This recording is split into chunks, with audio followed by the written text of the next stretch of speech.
अस्सलाम वालेकुम दोस्तों, हम आपको अपने YouTube channel health and wealth पर खुशामदीद कहते हैं। दोस्तों, ये चैनल जो है आपके लिए बनाया गया है। यहाँ पर मुख्तलिफ़ बीमारियों के बारे में हम डिस्कस करेंगे कि उनकी अलामात क्या हैं, उनसे हम कैसे बच सकते हैं और अपने माशरे में अपने आसपास रहने वाले लोगों को कैसे हम बचा सकते हैं। दोस्तों, आज का जो मौजू है, जो बीमारी आज हमने चुनी है वो डायबिटीज़ है, यानी कि शुगर। डायबिटीज़ क्या होती है, उसको कैसे कंट्रोल किया जा सकता है और बग़ैर मेडिसिन, विदाउट मेडिसिन उसका ट्रीटमेंट कैसे किया जा सकता है। तो दोस्तों, आज हम बात करेंगे कि डायबिटीज़ यानी कि दो तरह की होती है। उमूमन हमारे यहाँ जो है टाइप 1 और टाइप 2 दो तरह की डायबिटीज़ पाई जाती है ज़्यादातर लोगों में। और दोस्तों, जो उमूमन जो टाइप 1 है उसके अंदर जो अलामात हमारा जिस्म ज़ाहिर करता है वो ये रहती हैं कि हमारा जिस्म मुकम्मल तौर पर इंसुलिन बनाना छोड़ देता है या बहुत थोड़ी मकदार में इंसुलिन बनाता है।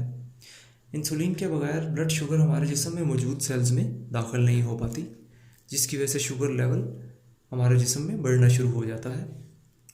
दोस्तों, अब बात करते हैं टाइप 2 डायबिटीज़ की। हमारे यहाँ अमूमन टाइप 2 डायबिटीज़ ज़्यादा पाई जाती है।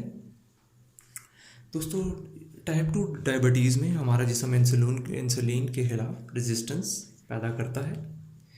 और दोस्तों, जैसा कि मैंने बताया कि टाइप 1 के अंदर हम जो हैं ये, चूँकि हमारे यहाँ टाइप 1 जो है अमूमन ज़्यादातर जेनेटिकली ट्रांसफ़र होती है, कम उम्र लोगों में ज़्यादा पाई जाती है। और टाइप 2 जो है वो 30 से 40 के दरमियान, 50 के दरमियान लोगों को लगती है। दोस्तों, टाइप 2 जो है उसका इलाज मुख्तलिफ़ तरीक़ों से किया जाता है। जैसा कि मैंने बताया कि इसके अंदर लोग मेडिसिन लेते हैं। तो दोस्तों, अब हम बात करते हैं डायबिटीज़ की अलामात के बारे में कि इसकी अलामात क्या होती हैं। दोस्तों, जब फ्रीक्वेंट यूरिनेशन हो, बार बार पेशाब आए और आपको बहुत ज़्यादा प्यास महसूस हो, तो ये डायबिटीज़ की अलामत हो सकती है। जिस्म में दर्द रहना, जिस्म का थकावट महसूस करना, फटीग महसूस करना, बॉडी पेन होना, ये एक और अलामत हो सकती है। वज़न का तेज़ी से बढ़ना या तेज़ी से घटना, ठीक है, वेट लॉस एक्सेसिवली या वेट गेन। दोस्तों, ये अलामत हो सकती हैं कि आपको जब इस तरह की अलामत ज़ाहिर हों तो आपको अपना ब्लड शुगर लेवल चेक करवाना चाहिए। दोस्तों, बहुत ज़्यादा भूख लगना, ये भी एक अलामत हो सकती है कि जब आप का पेट भर चुका हो खाना खाने के बाद और उसके थोड़ी देर के बाद फिर दोबारा आपको एकदम भूख लगना शुरू हो जाए, तो ये एक अनयूजुअल सी अलामत हो सकती है। दोस्तों, ये जब अलामत आपको ज़ाहिर हों तो आप फ़ौरन अपने करीबी मौलिद से रुजू कीजिए या अपने करीबी कोई लेबॉर्ट्री जाकर अपना शुगर का, डायबिटीज़ का टेस्ट करवाएं। दोस्तों, अब हम बात करते हैं कि शुगर को विदाउट मेडिसिन कैसे कंट्रोल किया जा सकता है, कैसे कवर किया जा सकता है। तो दोस्तों, सबसे इम्पॉर्टेंट चीज़ है एक्सरसाइज। हम अपनी डेली लाइफ के अंदर एक्सरसाइज, वर्जिश पर तवज्जो नहीं देते और हमारा लाइफस्टाइल ऐसा हो गया है सोशल मीडिया के आने के बाद कि ज़्यादातर वक्त हमारा बैठ कर गुजरता है। तो दोस्तों, एक्सरसाइज ऐसी चीज़ है, वर्जिश ऐसी चीज़ है जो कि आपको फिट रखेगी, आपके शुगर लेवल को डाउन रखेगी, आपकी बॉडी के अंदर इंसुलिन की कारकर्दगी जो है बेहतर बनाएगी और जिसकी वजह से ये है कि आपका शुगर लेवल कम रहेगा।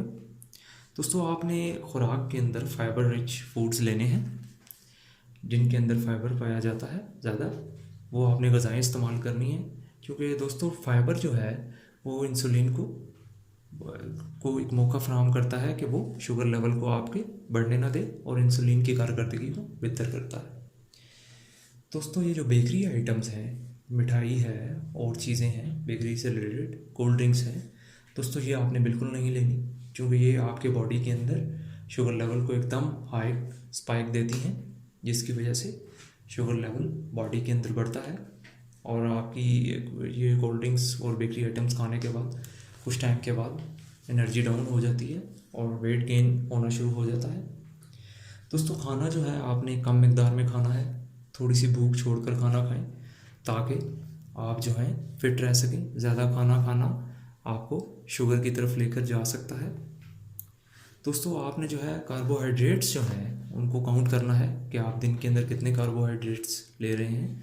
कम मिकदार में कार्बोहाइड्रेट्स अगर आप लेंगे, वो ग़िज़ाएँ खाएंगे जिनके अंदर कम मिकदार में कार्बोहाइड्रेट्स हों, तो दोस्तों इससे आपका शुगर लेवल नहीं बढ़ेगा। दोस्तों आने वाले दौर के अंदर, आने वाले दिनों के अंदर हम मज़ीद वीडियोस भी इस हवाले से बनाएंगे और आपको आगाह करते रहेंगे। दोस्तों फिलवक्त इतना ही, अपना ख्याल रखें। Thank you.